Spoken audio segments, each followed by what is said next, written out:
ওডিআইতে সবচেয়ে বাজে সময় যাচ্ছে বাংলাদেশের। আফগানদের কাছে হোয়াইট ওয়াশের পর উঠে আসছে নানা সমীকরণ।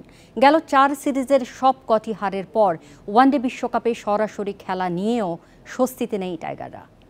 আফগানদের কাছে 93-এ অল আউট, এর চেয়ে খারাপ কিছু হতে পারে না। 200 রানে লজ্জার পরাজয়, সাথে সিরিজ হোয়াইট ওয়াশের তিক্ত স্বাদ।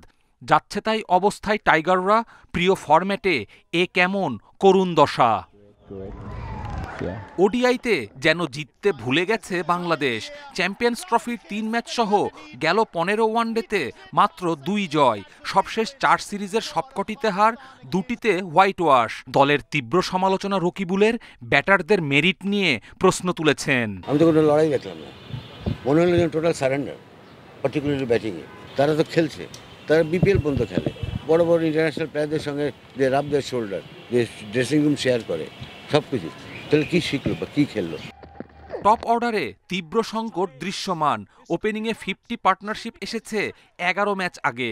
এর মধ্যে জুটি বদলেছে 5 বার। কারণ তানজিদের ধারাবাহিকতার অভাব।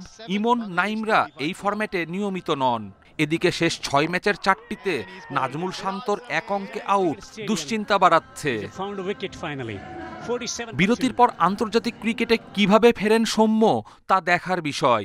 অভিষেক সিরিজে কিছুটা আলো কাড়লেও ধরে রাখার চ্যালেঞ্জ সাইফ হাসানের। চোট কাটিয়ে লিটন ফিরলে ভারসাম্য পাবে দল, তবে আপাতত উইন্ডিজ সিরিজে তাকে পাচ্ছে না ম্যানেজমেন্ট।